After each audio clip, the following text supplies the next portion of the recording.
Bismillahirrahmanirrahim. Assalamualaikum warahmatullahi wabarakatuh.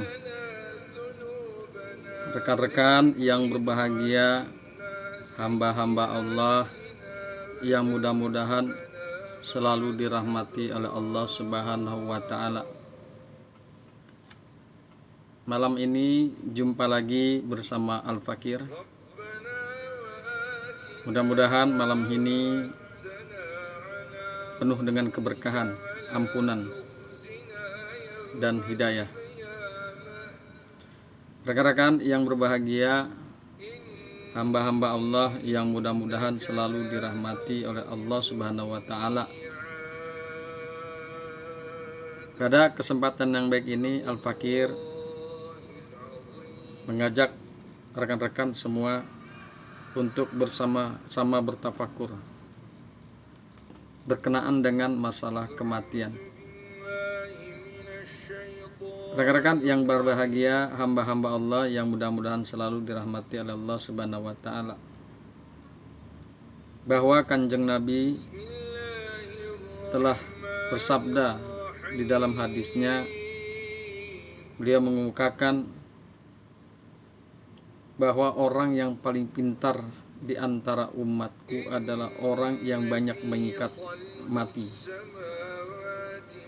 Orang yang paling pintar di antara umatku adalah orang yang paling banyak mengingat akan mati. Rekan-rekan yang berbahagia, hamba-hamba Allah yang beriman, dengan kita mengingat akan mati, maka diharapkan kita akan selalu menjaga keimanan kita. Kita akan selalu menjaga takwa kita dan selalu menjaga amal baik kita.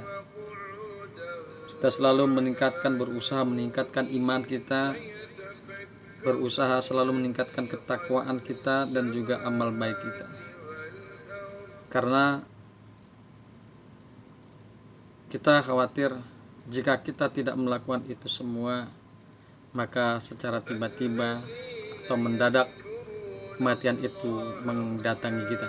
Oleh karena itu, sekali lagi bahwa yang paling baik di antara umatku adalah mereka yang paling banyak mengingat akan mati. Demikian Kanjeng Nabi Muhammad Sallallahu Alaihi Wasallam.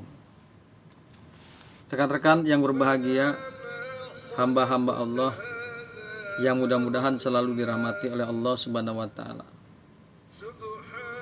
Mati kita tidak tahu. Kapan dan di mana tempatnya kita tidak tahu. Akan tetapi kematian itu adalah wajib. Waktunya bergantung kepada Allah Subhanahu wa ta'ala. Fa ija jaa ajaluhum la yastakhiruna sya'atan wa la yastaqdimun.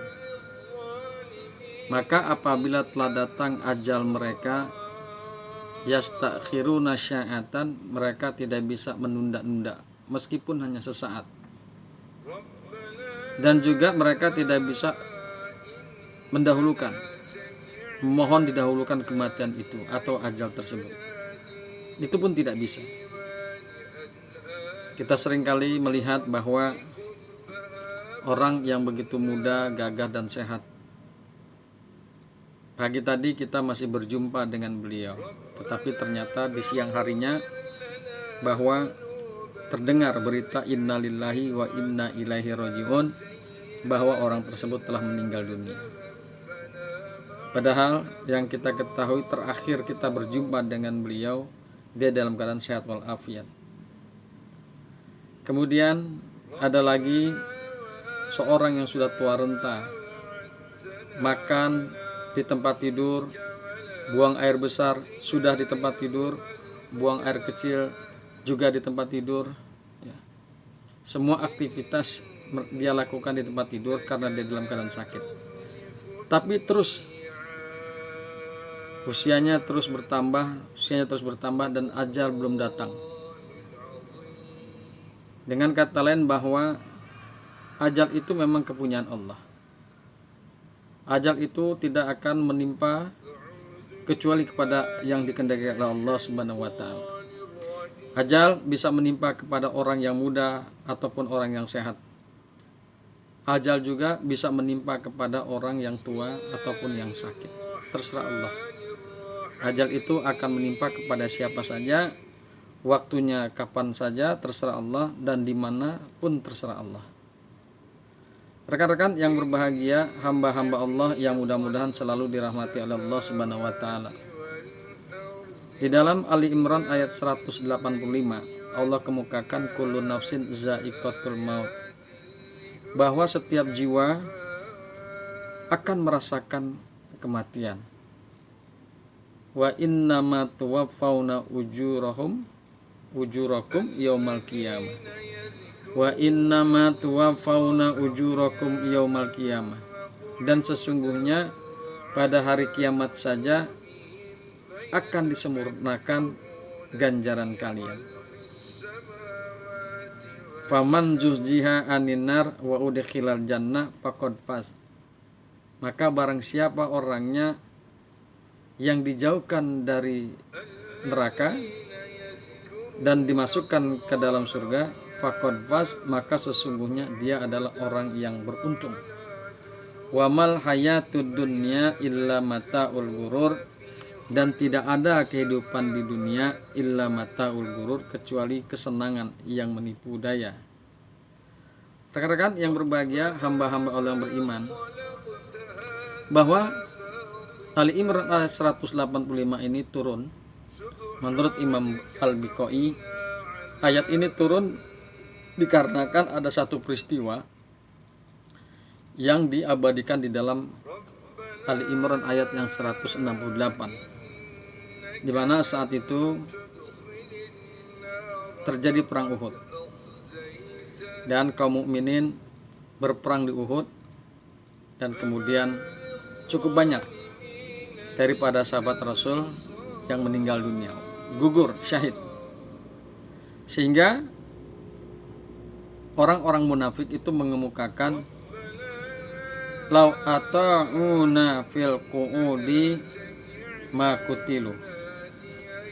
Orang-orang munafik itu berbicara, lau ata'una, jikalau saja mereka itu mengikuti kita, jikalau saja mereka itu mengikuti kita fil qu'udi, di dalam duduk-duduk, tidak pergi ke Uhud, tidak berperang bersama Nabi Muhammad SAW, makutilu, niscaya mereka tidak akan terbunuh. Rekan-rekan yang berbahagia, hamba-hamba yang beriman, ayat 168 ini menyebabkan turunnya ayat 185. Kullu nafsin za'iqatul maut, tiap-tiap jiwa pasti akan merasakan kematian. Bahwa kematian itu akan menghampiri kita kapan saja dan di mana saja.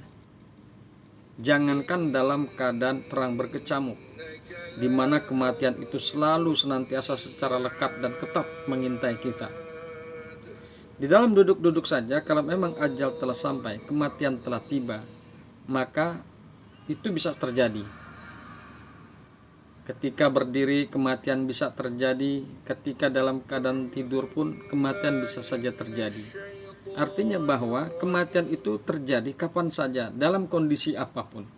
Dalam kondisi sehat, kematian bisa terjadi, pun dalam kondisi sakit, kematian bisa terjadi. Oleh karena itu, kematian sekali lagi tidak bisa dihindari. Kullu nafsin za'iqatul maut, tiap-tiap jiwa pasti akan merasakan kematian. Tidak hanya menimpa kepada manusia saja, tetapi juga kematian itu akan menimpa kepada hewan-hewan serta makhluk-makhluk Allah yang lain, termasuk di dalamnya adalah malaikat. Malaikat pun akan merasakan kematian. Di dalam satu riwayat dikemukakan bahwa malaikat yang mati yang terakhir adalah malaikat Israfil, yang sang peniup sangkakala. Maka kemudian malaikat yang dihidupkan kembali yang pertama kali adalah malaikat Israfil pula, untuk membangkitkan umat manusia dengan meniupkan sangkakala. Rekan-rekan yang berbahagia, hamba-hamba orang beriman, kullu nafsin za'iqatul maut, tiap-tiap yang berjiwa pasti akan merasakan kematian.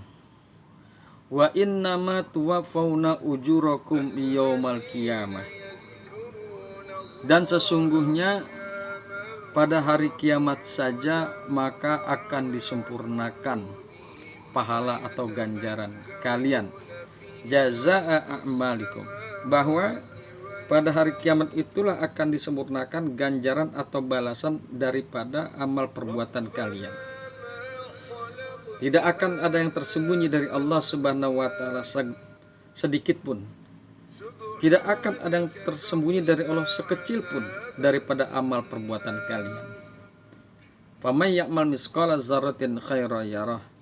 Maka barang siapa yang berbuat kebaikan meskipun hanya sebiji zarah, maka dia akan melihat ganjaran apa yang dilakukan, yaitu berupa amal kebaikan tersebut meskipun hanya sebiji zarah. Wa may ya'mal misqala dzarratin syarran yarah. Maka barang siapa yang melakukan pekerjaan buruk yarah, maka dia akan melihat apa atau ganjaran dari keburukan yang dia telah lakukan, meskipun keburukan itu adalah sedikit sekali. Jazaa a'malikum yaumal qiyamah. Maka pada hari kiamat sajalah ganjaran kalian itu akan disempurnakan.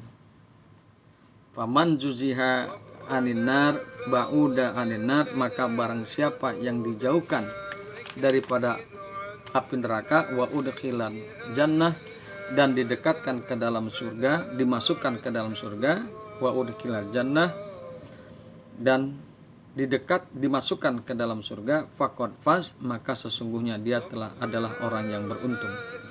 Barang siapa yang dijauhkan oleh Allah Subhanahu wa taala daripada api neraka kemudian dimasukkan ke dalam surga, faqad faz, maka sesungguhnya orang itu adalah orang yang beruntung. Di dalam tafsir Jalalain dikemukakan nala ghayata matlubi, yaitu dia telah meraih puncak daripada tujuannya. Rekan-rekan yang berbahagia, hamba-hamba Allah yang mudah-mudahan selalu dirahmati oleh Allah Subhanahu wa taala. Tujuan hidup daripada orang yang beriman di akhirat adalah untuk masuk surganya Allah Subhanahu wa taala, dijauhkan daripada siksa api neraka. Makanya Imam Jalaluddin mengemukakan nala ghayata matlubih, bahwa orang tersebut yang dijauhkan dari neraka dimasukkan ke dalam surga, hakikatnya dia telah meraih puncak tujuannya, puncak yang dicarinya. Rekan-rekan yang berbahagia, hamba-hamba Allah yang mudah-mudahan selalu dirahmati oleh Allah Subhanahu wa taala. Wa innama tuwaffawna ujurakum yaumal qiyamah. Dan sesungguhnya pada hari kiamat sajalah disempurnakan pahala kalian. Ini menunjukkan bahwa setelah kematian dan sebelum kebangkitan pada hari kiamat, yakni di alam kubur atau biasa disebut dengan di alam barzah, yang meninggal dunia telah mendapat ganjaran, tetapi baru panjar saja, baru perskot saja. Yang meninggal dunia mendapatkan ganjaran di alam kubur atas apa yang dilakukannya. Nikmat kuburkah atau azab kuburkah? Tergantung daripada perbuatan yang dilakukan di atas dunia. Nikmatul kubri hakun wa azabul kubri hakun. Nikmat kubur adalah hak, benar adanya, dan siksa kubur pun hak, benar adanya. Rekan-rekan yang berbahagia, hamba-hamba Allah yang mudah-mudahan selalu dirahmati oleh Allah Subhanahu wa taala. Oleh karena itu, ada sebagian ulama mengemukakan bahwa seseorang bisa saja terbebas daripada siksa api neraka. Karena apa? Karena telah ditolong oleh amal perbuatan keluarganya atau anak-anaknya yang ditinggalkan di dunia. Yang pada awalnya orang tersebut memang divonis sebagai ahlun nar, akan tetapi bisa saja bebas asbab perilaku daripada anak-anaknya yang masih hidup. Fa iza mata ibnu Adam fan qata amaluhu illa min salasin.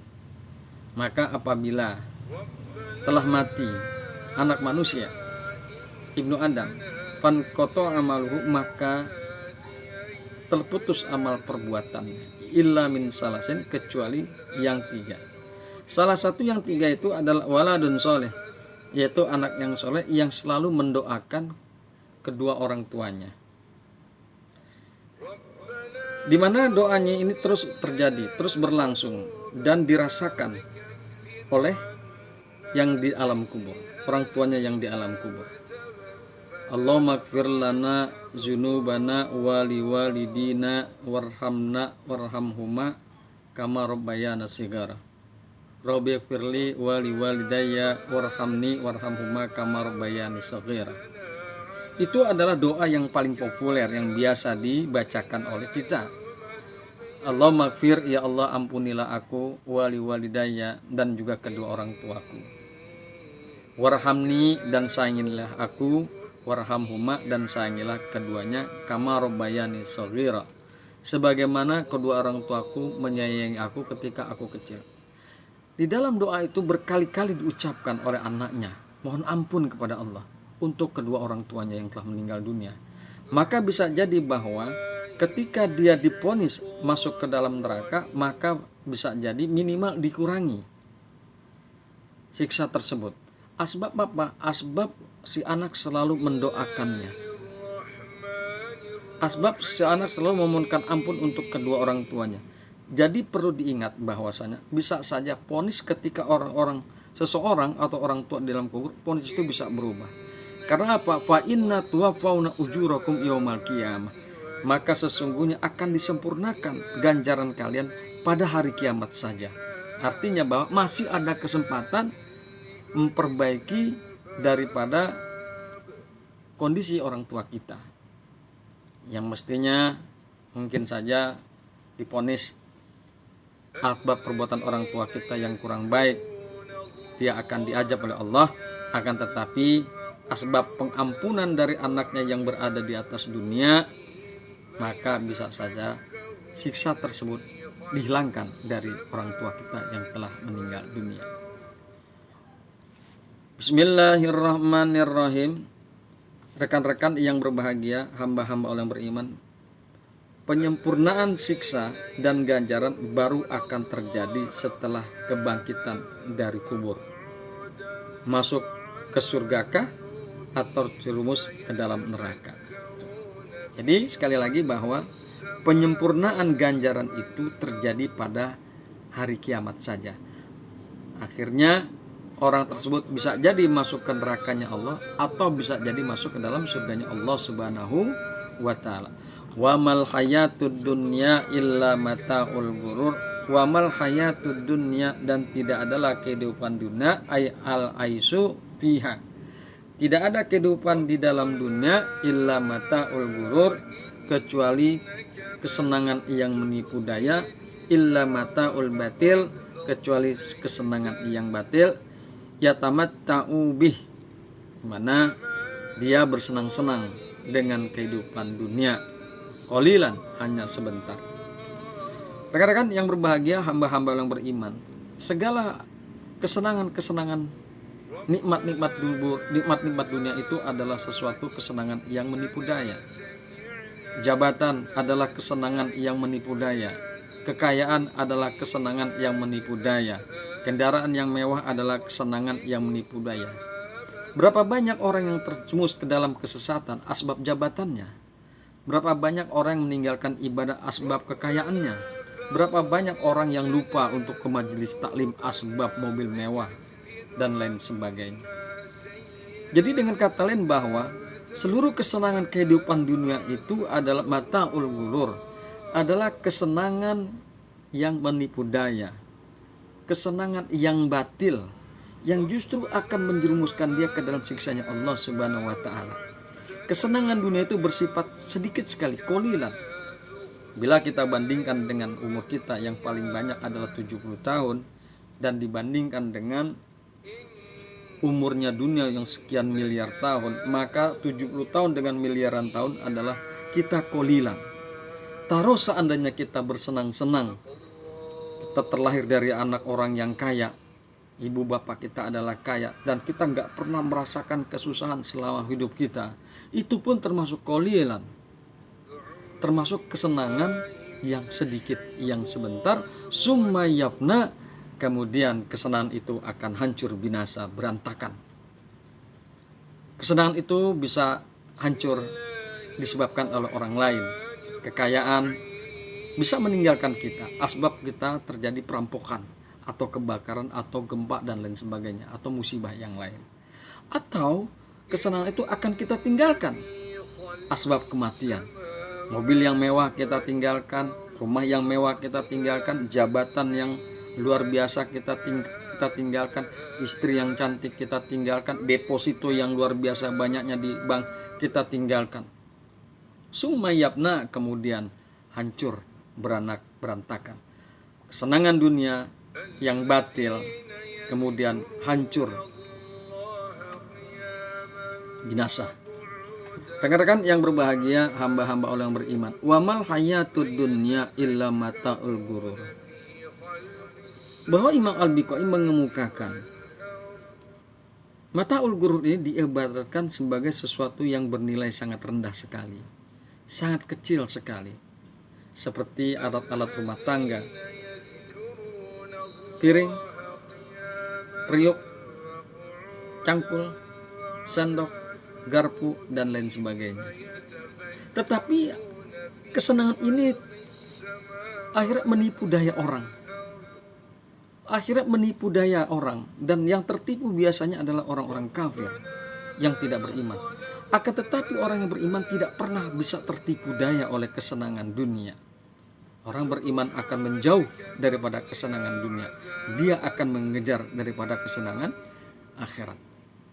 Rekan-rekan yang berbahagia, hamba-hamba Allah yang beriman, itulah diibaratkan oleh Al-Biqai bahwa kesenangan di dunia itu adalah kesenangan yang bersifat tidak berharga, seperti piring dan lain sebagainya, yang nilainya sangat kecil, yang nilainya sangat tidak berharga. Dan yang terjerumus ke dalam kesenangan dunia adalah orang-orang kafir, sementara orang-orang yang beriman adalah orang-orang yang selamat daripada kesenangan dunia, dan mereka lebih suka mengejar kepada kesenangan akhirat. Rekan yang berbahagia, hamba-hamba Allah yang beriman, itulah kajian kita. Mudah-mudahan bermanfaat, dan mudah-mudahan sekali lagi kita memohon kepada Allah Subhanahu wa taala, mohon perlindungan Allah, mohon petunjuk dari Allah Subhanahu wa taala. Mudah-mudahan kita termasuk dalam golongan orang-orang yang beriman, yang selalu menjauh, yang tidak terpedaya oleh kesenangan dunia. Amin amin ya rabbal alamin. Hadanallahu wa iyyakum ajmain. Assalamualaikum warahmatullahi wabarakatuh.